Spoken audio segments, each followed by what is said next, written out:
Now publicly accepted as active participants in their country's struggle, the nation's youth celebrated with colorful displays of their achievements and their future hopes.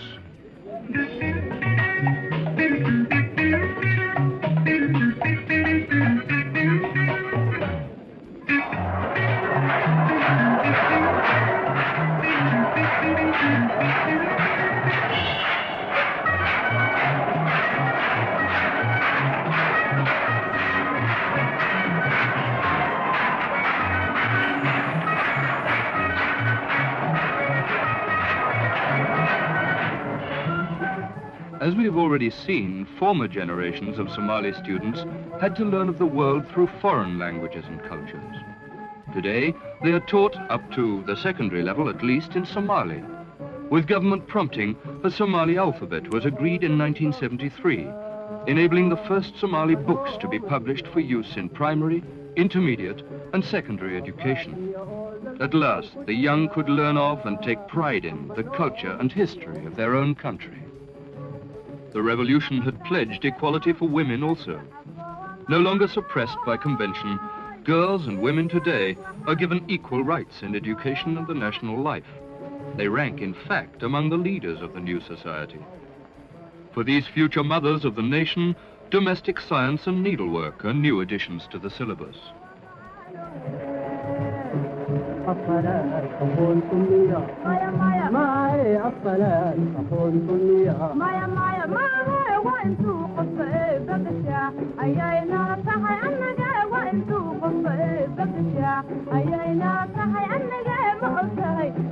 And the educated woman is important for another, equally fundamental reason. As the center of family life, without encouragement from her, tomorrow's children will grow and learn more slowly.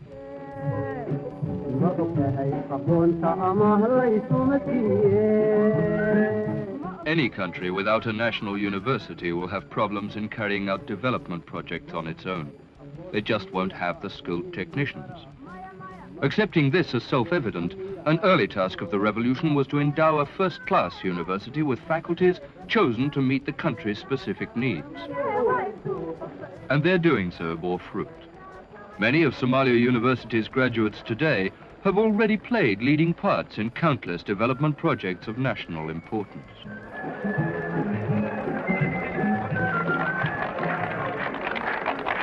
Elections in '64 and '69 had caught the people confused and politically innocent. Now, special orientation centers were built where they could learn their basic responsibility towards society at large. The centers stressed the value of national unity. Above all, they worked to eradicate ancient clan divisions and feuds. The centers are working. People of all kinds gather here to discuss their problems, seeking and offering solutions on the basis of each other's experience. But they are not just political forums. Despite their title, they are used also as local sports grounds for the young, places where healthy minds can grow in healthy bodies.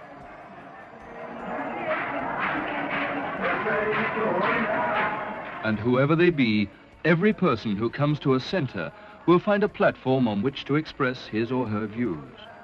Universally adopted, they have become the community centers of the nation. And then in 1973, the land itself came under attack. Huge moving sand dunes had rolled in from the coast to threaten the fertile southern farmlands of Chalambod. From its earliest days, the revolution had tried to contain them, but despite willing volunteers, its resources were limited. Something had to be done, something definitive, something on a national scale, and plans were drawn up for the battle ahead.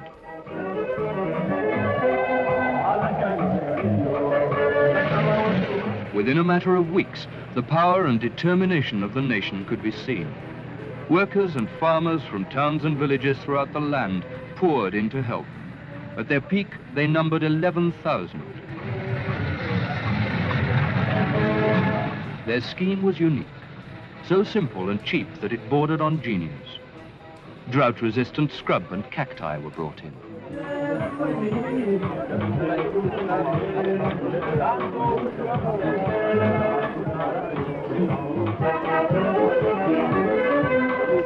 beneath a thin scattering of topsoil, these were planted in rows to bind the dunes and hold them.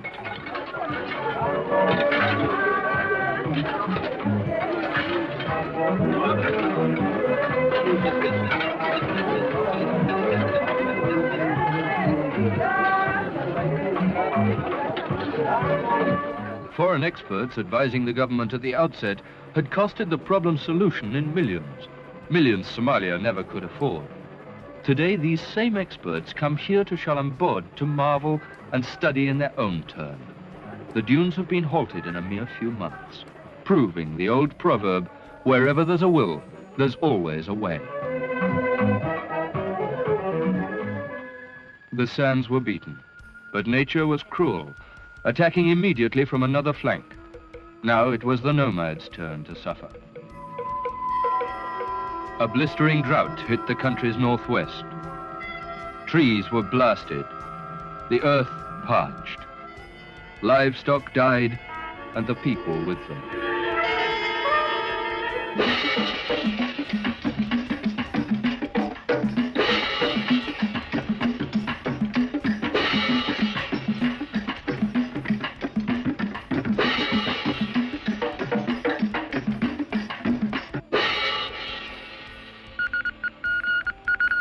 Appeals for help poured in from the afflicted zones.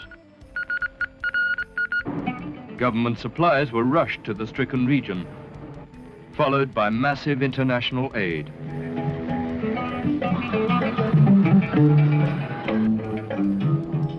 Throughout the disaster zone, relief camps were set up and clothing, food, medicine and vital water provided.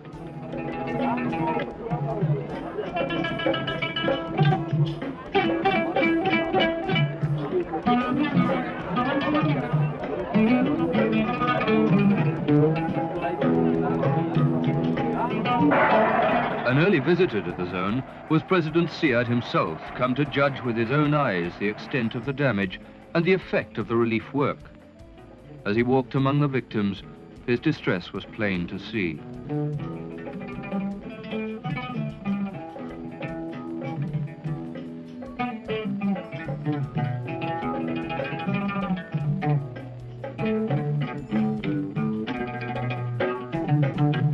In his mind, an old dream became a firm decision. These people have lost everything they had, and our task is clear. We must assure them of a stable environment in the future, and we can only do so by uprooting and resettling them on the southern farmlands. Only by resettlement here or along the coast and retraining as farmers and fishermen can we guarantee them any future. Somalia's two great southern rivers, the Juba and Shabelle, enclose a vast and fertile flood plain, as yet only part developed for agriculture. And it was here that the nomads would be resettled.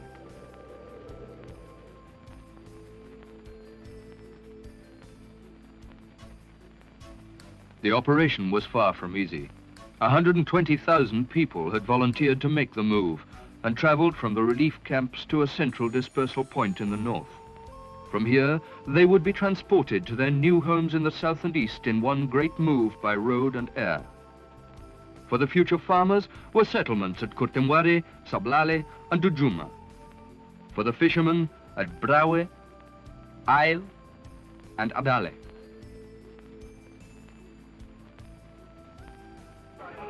And so, on June the 18th, 1975, the great trek began. Families who had somehow saved their homes from drought and earlier moves dismantled them.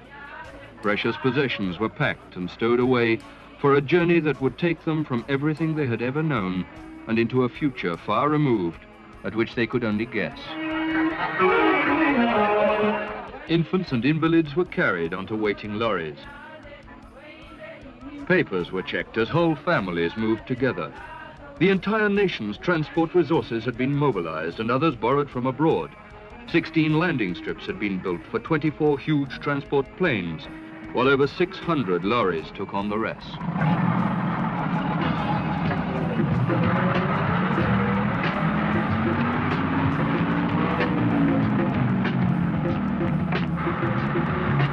In lorry after lorry, covering hundreds of miles, the new farmers moved south. Within days, the first arrivals reached Kortimwari, and local people turned out by the score to greet and welcome them to a new life far removed from the old.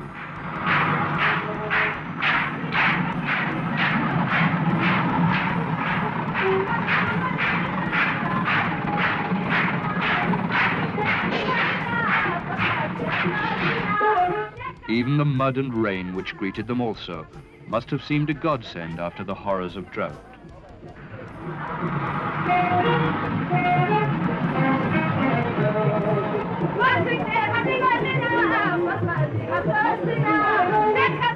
Neat rows of tents stood ready and waiting as temporary accommodation for those whose houses had been destroyed back in the north,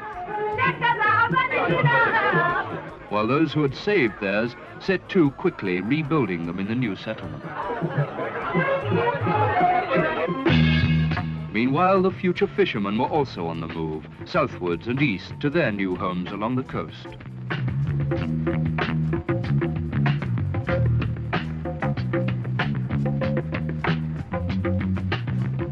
Day after day, the huge convoys rolled, carrying their precious cargo to safety and a new life.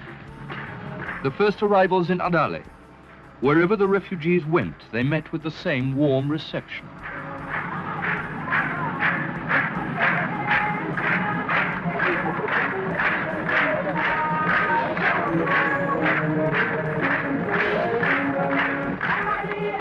Here too, as in Kortimwari, houses had to be built to accommodate the new settlers.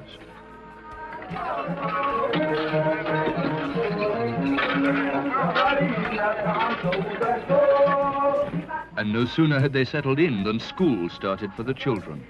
For those of the farmers in the open air, while here in the fishing town of Brawe, their brothers found a schoolroom already built and waiting. Nor were the children the only ones to take lessons. Most of these men had never even seen the sea, yet their new life demanded not only that they see it, but learn to enter, swim, and survive in it as well.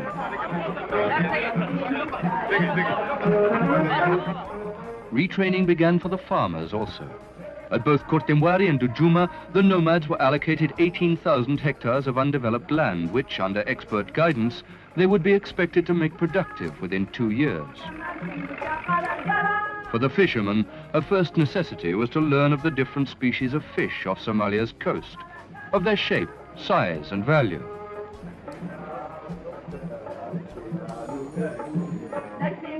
While the farmers learned of the best crop strains to plant in a given soil.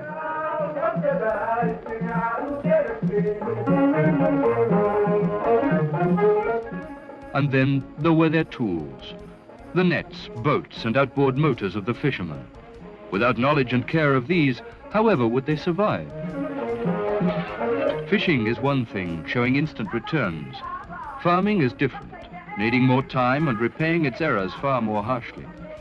Here, patience and great thoroughness in preparing their land were the lessons the new farmers had to learn.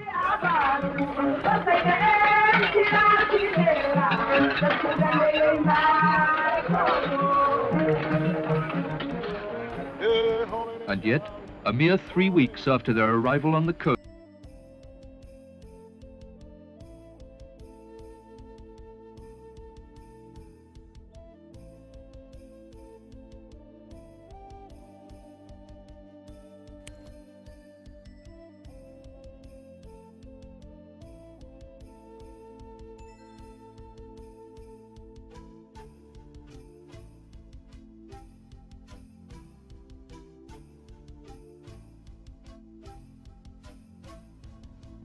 Somalia is a member country of various international groupings, among them the Organization of African Unity, the Arab League, and the Organization of Non-Aligned Countries.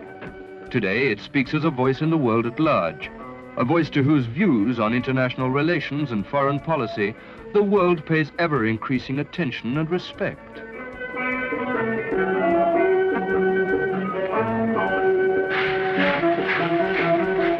In 1974, African heads of state assembled in Mogadishu, the Somali capital, to see President Siad take his turn as chairman of the Organization of African Unity.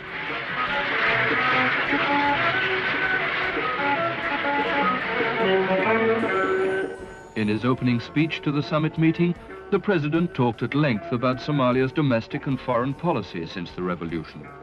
In referring to her progressive stand on matters of mutual concern such as the post-colonial heritage, he assured his listeners of Somalia's support, both moral and material, for progressive and liberation movements and governments throughout the African continent.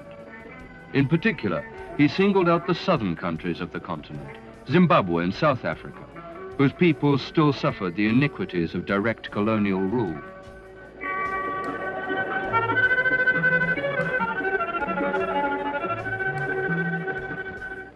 June the 8th, 1976.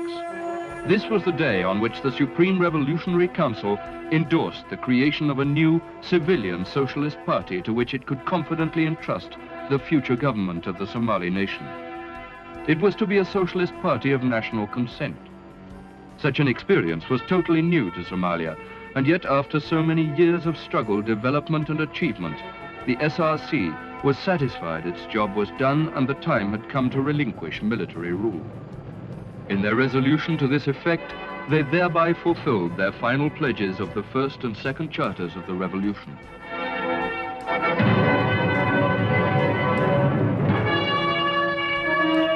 For 7 long years, the SRC had worked to make Somalia's people proud of their own history, alive to past mistakes, and politically conscious of their future responsibility.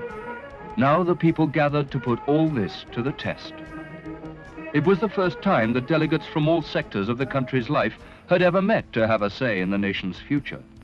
Over 3,000 of them, workers, young people, women, all proving in their speeches just how ready for their new role they were, and how willing. Now President Siad asked for nominations to the Politburo and offices of the new party. By a unanimous show of hands, he was himself elected Secretary General, and so the other officers were likewise voted into being.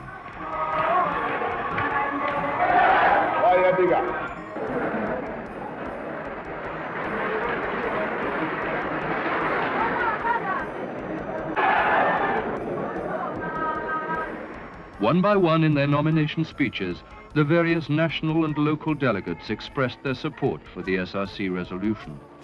The party's foundation was voted on and approved, together with all its principal officers. In all, 5 members of the SRC were voted onto the new Politburo. Vice President Ismail congratulated the delegates on their democratic conduct of the election and their willing assumption of responsibility. For his part, as leader of the October Revolution, President Siad was awarded a specially cast medal from the Somali people.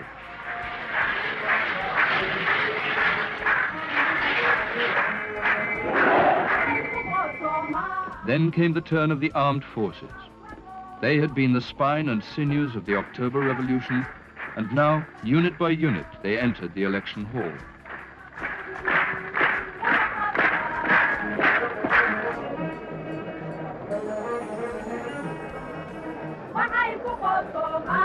One by one, their officers pledged their loyalty for the newly elected Socialist Party and assured the new civilian government of their unqualified support as the nation moved onward toward the achievement of its next goal, the creation of a unified, democratic nation, fit and ready to take its full part among the progressive peoples of the world.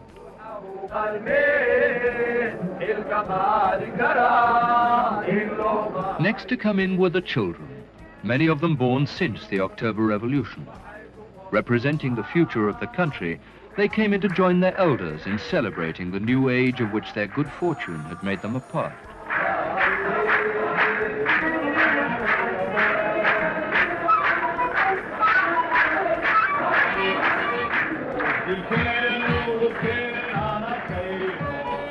In his closing speech for the day, President Siad spoke proudly of the delegates' evident spirit, sincerity, and of their obvious will for national unity. And he had also a special word for the children present, promising them that the new party would see them through to still better times in days to come. Hero of Somalia medals were then presented by President Siad to every member of the outgoing SRC, who had fought with and steered the revolution since its beginning in 1969. One by one, the members of the former government received their medals from the president. Finally, in his turn, the president received the same medal for his part also in the revolution.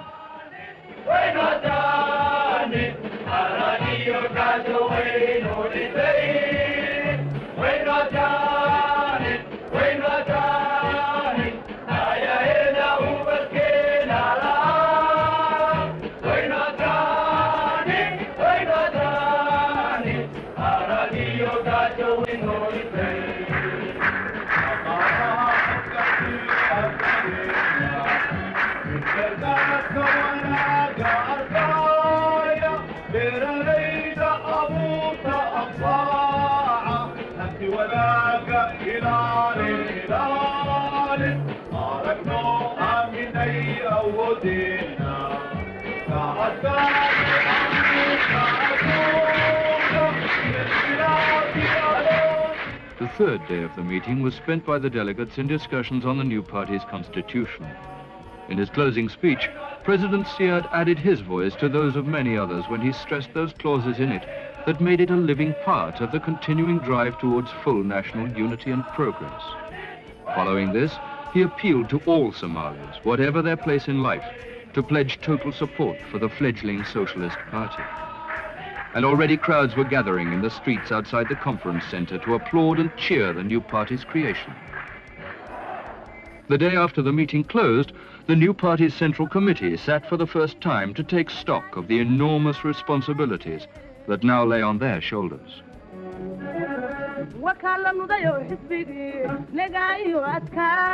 In the streets and public places of Mogadishu and other cities, people were turning out by the thousand to demonstrate their support. To one such rally in Mogadishu, President Siad came out to speak. He said how glad he was to sense their genuine enthusiasm for the party. Today, he said, we are entering a new era in which every individual will find complete freedom in fulfilling his responsibilities to those around him and to the nation as a whole.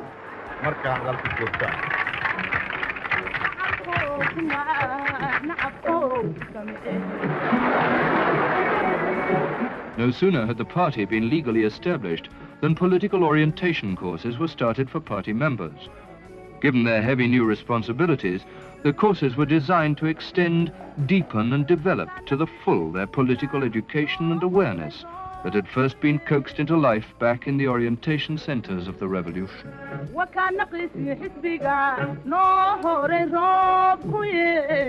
At a major press conference, the Minister of Information briefed all foreign correspondents in the country on the background, formation and purpose of the party. We felt it was time, he said. Our nation is ready now and able to support such a movement. At the same conference, he answered questions on the new constitution, pointing out details of its social and economic clauses. To a question on its origins, he reminded his audience that the answer lay in the mandate of the Somali people.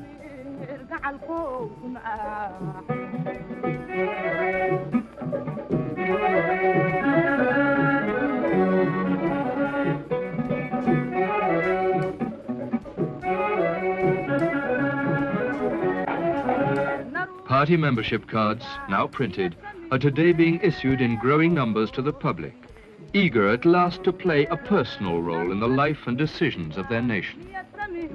And so the Somali people have crossed the threshold of a new future. For them, as for others, sunrise is a symbol of hope. And from this time forward, they will know and be sure that every single day will bring a new dawn of achievement.